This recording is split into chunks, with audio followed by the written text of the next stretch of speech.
नागपूर येथील अंबाझरी तलाव प्रकरणावर सुनावणी करताना मुंबई उच्च न्यायालयाच्या नागपूर खंडपीठाने विवेकानंद स्मारकाबाबत मोठा आदेश दिला आहे।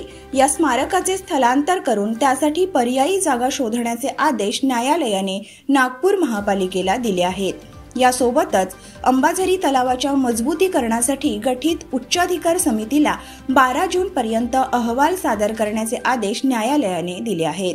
या पार्श्वभूमीवर नागपुरातील प्रसिद्ध जलतज्ञ डॉक्टर प्रवीण महाजन यांनी आपली भूमिका यावेळी व्यक्त केली।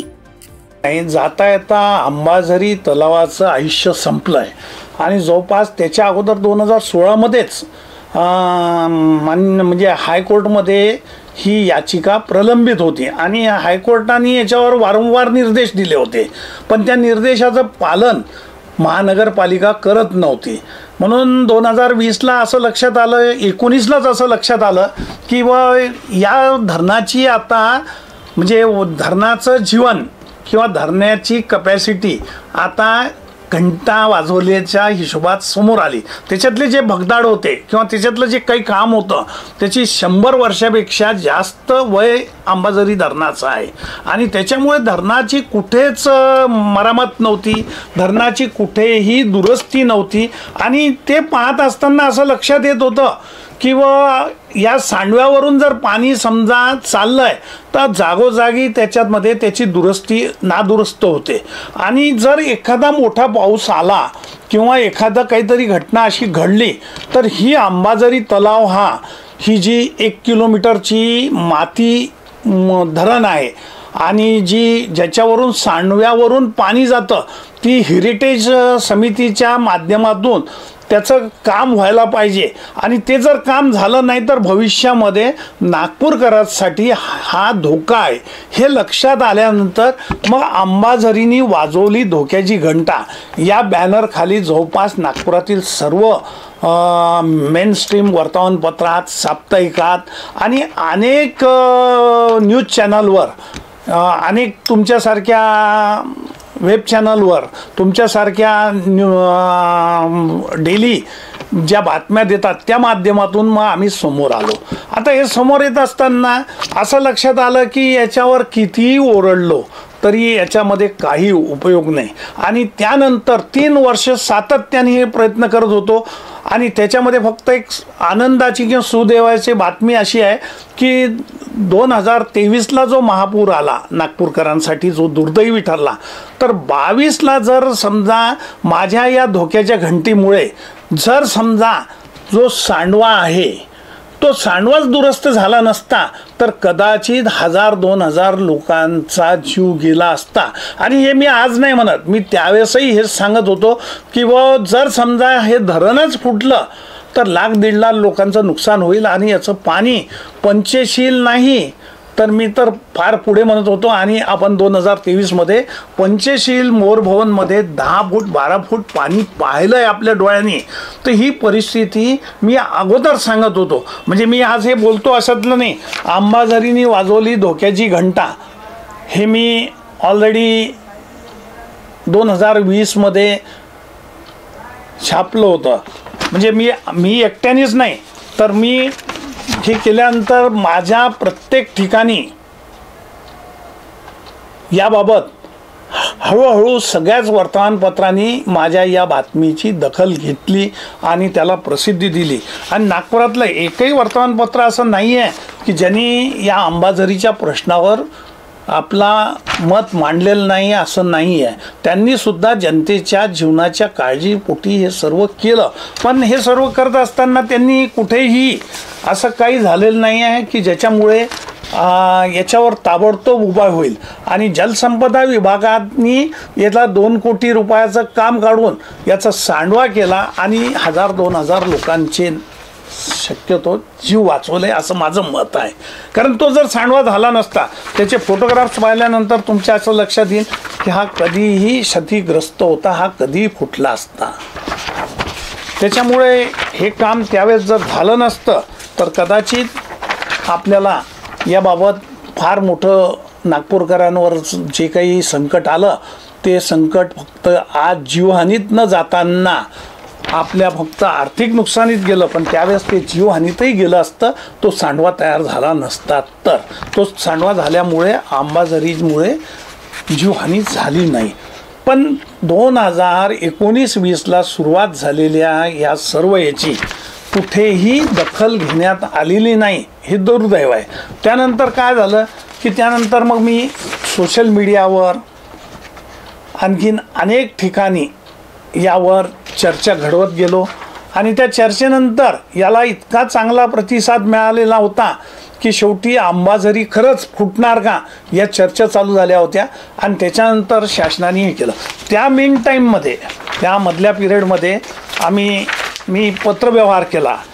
जो पत्रव्यवहार केला तो महाराष्ट्र जलसंपदा नियमन प्राधिकरण MWRA हे 12/10/2020ला माझं पत्र आहे की वो अंबाझरीची ही परिस्थिती आहे आणि अंबाझरीच्या या परिस्थितीवर आपण काहीतरी आता निर्णय द्यावा. कारण पाण्याचे अधिकार असलेलं हे नियमन मंडळ आहे. आणि त्यांनी मग त्यावर काय केलं की त्यांनी त्यावर एक आदेश काढला आणि नागपुरातील 11 तलावांचं नियोजन व्हावं म्हणून त्यांनी आदेश काढला. आणि तिच्यामध्ये माननीय कलेक्टर साहेबांच्या अध्यक्षतेखाली कमिटी केली. त्याच्यामध्ये VNITचे डायरेक्टर सदस्य होते, NITचे ट्रस्टी, NITचे चेअरमन सदस्य होते, महानगरपालिकेचे सदस्य, महानगरपालिकेचे कमिशनर साहेब सदस्य होते, कलेक्टर साहेब होते. त्याच्यानंतर आमच्यासारखे 3-4 लोक त्याच्यामध्ये ज्यांचा जल अभ्यास आहे किंवा जे अभ्यासक आहे, माझी काही कार्यकारी अभियंता होते, अधीक्षक अभियंता होते, अशी 11 लोकांची त्यांनी कमिटी केली होती. पण महानगरपालिकेने त्या कमिटीवर ऑब्जेक्शन घेतलं आणि मग ते कोर्टात गेले. त्यानंतर काय झालं, कोविड आला आणि कोविडमुळे हे सगळं झालं. हे जर त्याच वेळेस जर नियोजन झालं असतं तर कदाचित हा विषय नंतर आला नसता. आणि महानगरपालिकेत त्याच्यावर 2-3 माननीय संदीपजी जोशी यांच्या अध्यक्षतेखाली बैठका झाल्या, त्याच्यात नियोजन ठरलं होतं. पण नुसतं नियोजन कागदावर ठरल्यामुळे पुढे त्याच्यात काही झालं नाही आणि 2023 उजाडला आणि आपल्याला नागपूर कधी डोक्यात नसलेला विषय हा अंबाझरी महापूर, नाही तर महापूर नागपूरमध्ये महापूर नागपुरात येण्याचं कारणच नाही काही. पण अंबाझरीच्या या म्हणजे नियोजनापायी किंवा अंबाझरीला कुठल्याही प्रकारची दुरुस्ती न करता अंबाझरीचा जो काही भाग आहे, अंबाझरी तलावांनी हे नुकसान झालं असं नाही आहे. आपण काय म्हणता येईल, तिच्यामध्ये जो पाणी साठा आहे तो पाणी साठा बरोबर आहे. म्हणजे अंबाझरीने जरी धोक्याची घंटा वाजवली तरी तो पाणी जो होता अंबाझरीमध्ये आलेला, त्या पाण्याला नंतर कुठेतरी वाट मिळायला पाहिजे, त्याला ती वाट मिळाली नाही. म्हणून ते पाणी सैरावैरा लोकांच्या घरात गेलं. जर नाग नदी, अंबाझरीपासून चालू असणारी ही नाग नदी, आम्ही त्यावेळेसही याच्यात देत असताना या सर्व पेपरमध्ये सर्वांनी हे मुद्दे मांडले की जर समजा उद्या एखादं संकट आलं तर या संकटाला निवारण कसं करायचं, तर त्यासाठी याचा सर्वे करण्यात आला होता. आणि या सर्वेनंतर फ्लड लाईन ठरवले जाते की पिवळी रेष, लाल रेष, निळी रेष. आता या सर्वे झाल्यानंतर सुद्धा याचा जिथे कुठे अतिक्रमण झालेलं होतं, ते अतिक्रमण ओरिजिनल जर समजा तुमचा एक 40-45 फुटाचा जर समजा नागनदी होती, तर आज नागनदी ही नालाच झालेली, आपण नालाच म्हणतोय नागनदीला. तर हे का झालं त्याच्यावर कोणी बोलायला तयार नाही. आणि आताही जोपर्यंत त्या नाग नदीचा वर असलेलं जे काही अनधिकृत बांधकाम आहे किंवा जे आवश्यक पाणी जाण्यासाठी जे आवश्यक गोष्टी आहे त्या आज करायला पाहिजे. नाही तर अदरवाईज नुसतं आपण अंबाझरी तलावाचं मजबूतीकरण करून राहिलो आहे.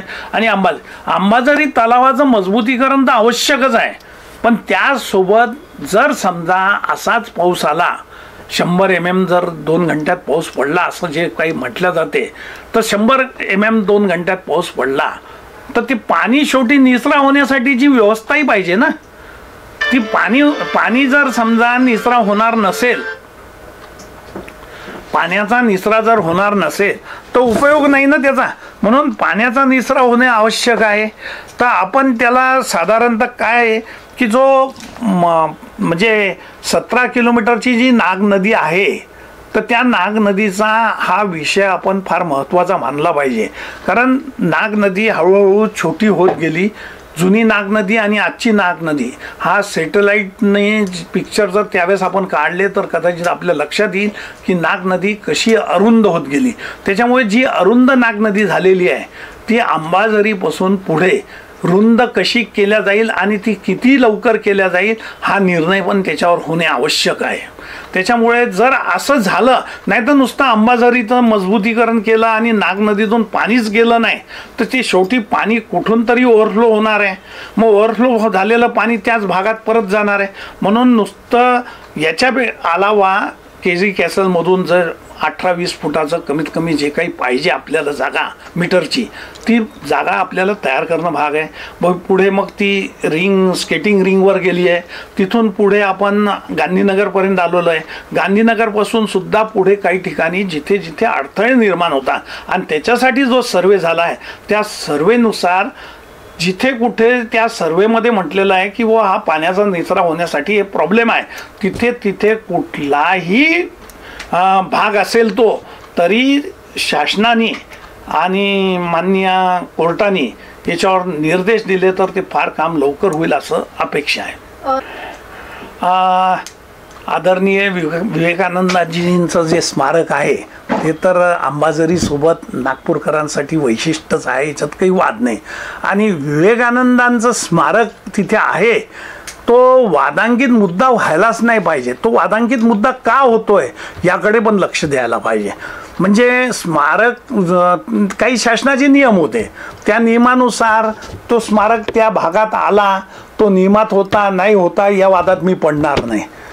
पण पाणी तिथून निचरा व्हावं यासाठी ज्या काही गोष्टी आजच्या डेटला स्मारक आज उभं आहे, स्मारक हा नागपूरकरांसाठी भूषणावं आहे.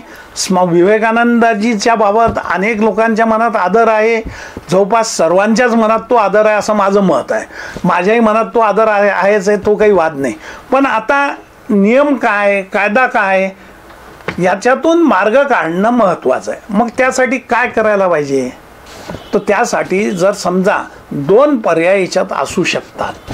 एक पर्याय असा आहे, स्मारक कायम ठेवून साईडला ज्या वॉल आलेल्या आहे, ज्या सुशोभीकरण केलेल्या ज्या वॉल आहे तिथे, तर त्या जवळपास बराच जागा आहे. म्हणजे राईट साईडला जवळपास 8 मीटर त्याच्यानंतर आपल्या जो जागा आहे आणि लेफ्ट साईडला 6 मीटरची जागा आहे. तर ह्या 6 मीटर 8 मीटर जागेचा विषय घेऊन त्या पाण्याचा मार्ग आपल्याला विवेकानंद स्मारक तिथे कायम ठेवून करता येऊ शकतो, याच्यात काही वाद नाही. आणि हे खूप काही टेक्निकल नाही आहे. दुसरी गोष्ट, स्मारक ज्याच्यावर बनलेलं आहे त्याच्या खाली एक रूम बनलेली आहे. त्या रूमला जर आपण मोकळं केलं तर खालूनही पाणी जाऊ शकते. शेवटी लोकांचा किंवा याच्यातल्या काही लोकांचा जो मत आहे ते असं आहे की पाणी अडून राहिलेलं आहे. म्हणजे स्मारक काढावं असं नाही आहे, पाणी अडून राहिलेलं आहे. मग पाणी अडून राहिलं आहे तर आपण वाद कुठे निर्माण करून राहिलो, स्मारकामुळे होऊन राहिला. स्मारक कायम ठेवायचं असेल, लोकांच्या भावनेचा आदर करायचा असेल तर आपल्याला साईडला ज्या वॉल आहे दोन्ही, त्या वॉल आपल्याला स्ट्रीमिंग कराव्या लागतील.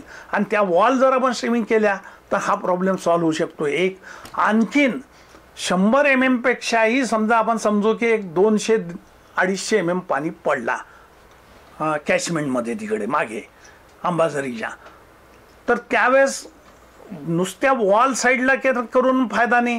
तर आपल्याला जो विवेकानंदाजीचा पुतळा आहे त्या पुतळ्याच्या खाली एक रूम आहे, ती रूम आपण ओपन करून टाकावी.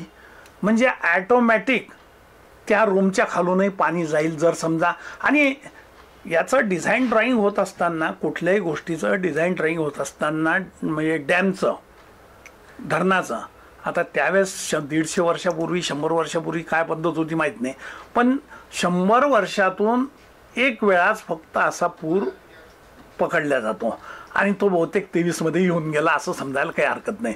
पण तरी पण भविष्यात कुठेही आपल्या हातून ही चूक घडली, हलगर्जीपणा झाला, त्याच्यामुळे नागपूरकरांना धोक्याची घंटा वाजली नागपूरवर, आणि हे सगळं माहीत असून जर आपण ह्या सगळ्या उपाययोजना जर केल्या नाही आणि काही जीवितहानी झाली तर त्याला जबाबदार जो काही आहे ती जबाबदारी येऊ नये, लोकांची जीवहानी होऊ नये आणि विवेकानंदजीचा पुतळा आहे तसा ठेवू नये हा पर्याय करू शकतो.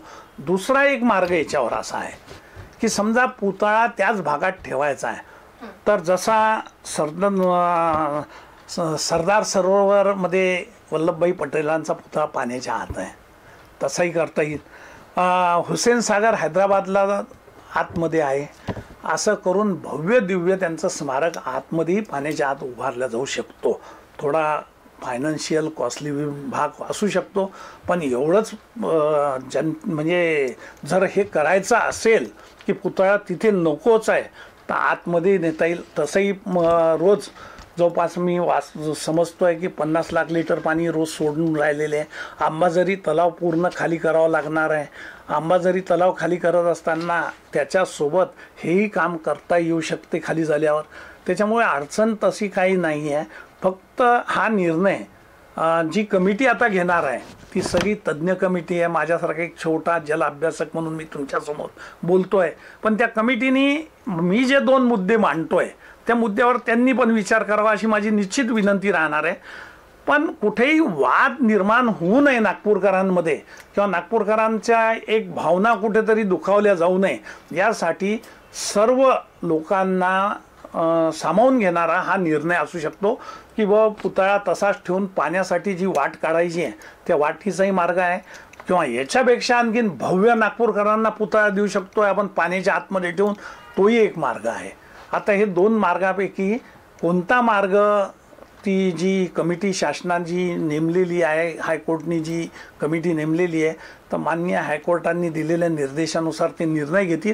पण माझी त्यांना या आपल्या माध्यमातून ही विनंती राहणार आहे की हे 2 पर्याय आपल्याजवळ उपलब्ध आहे. त्याच्यामुळे कुठेही याच्यावर चर्चा चर्वण होऊन आपसातले वाद वाढू नये, वातावरण खराब होऊ नये. त्याच्यामुळे याच्यावर निर्णय निश्चित चांगला होणार आहे. त्याच्यामुळे जनतेने सुद्धा तो विचार करू नये. दोन्ही गोष्टीमध्ये चांगला विवेकानंदजींचा पुतळा जसाच्या तसा कायम राहणार आहे. सगळ्यात पहिली उपाययोजना अशी राहणार आहे तिथे की त्यांनी गेट लावण्याचा निर्णय घेतला तो स्वागतार्ह आहे. आपलं अंबाझरी धरण जे आहे ते गेट नसलेलं धरण होतं आणि एक लेवल झाल्यानंतर पाणी सांडव्यावरून बाहेर जात होतं. पण आज जर आपल्याला हे लक्षात आलं समजून घ्या किंवा कॅचमेंट एरियामध्ये पाऊस पडून राहिला आणि 2 घंट्यामध्ये आपली लेवल पूर्ण होणार आहे त्यावेळेस जर गेट असतील जसं मोठ्या मोठ्या धरणाचं नियोजन होतं तसंच अंबाझरीसाठी तो विचार केलेला मी पेपरमध्ये आपल्या माध्यमातून ऐकतो आणि हा जर निर्णय झाला असेल तर हा स्वागतार्ह आहे. आणि दुसरी गोष्ट हा जरी झाला गेट लावले तरी गेटमधून सोडलेलं पाणी पाऊस पडतोय पावसाचं पाणी म्हणजे नाल्यांमधून अंबाझरीचं पाणी नाल्यामधून नदीत याचं पावसाचं पाणी हे सगळं नाग नदीत जाणार आहे. मग शेवटी पात्र जर छोटं असेल नाग नदीचं पुन्हा शेवटी आलं पात्रावरच. पात्र जर नाग नदीचं छोटं असेल तर पात्र भरल्यानंतर ते कुठेतरी पाणी आजूबाजूच्या वस्त्यात जाणार आहे ना. अनेक ठिकाणी नदी जेव्हा फुल राहील खोलगट भागात पाणी जाणार आहे तर या सगळ्या गोष्टींची उपाययोजना किंवा या सगळ्या गोष्टींवर विचार करून भविष्यात 2023 नागपूरकरांना पाहता येऊ नये यासाठी आज जी सगळी तळमळ सगळ्यांची दिसते त्यानुसार कार्य व्हावं. आणि याच्यात सगळ्यात मोठी जबाबदारी ही महानगरपालिकेची आहे आणि महानगरपालिकेच्या या जबाबदारीमध्ये निश्चित महानगरपालिकेने यावर निर्णय घ्यावेत. हे निर्णय लोकांच्या भल्याचे राहतील, जनतेच्या फायद्याचे राहतील आणि पुन्हा हा त्रास होणार नाही असं माझं एक जल अभ्यासक म्हणून मत आहे.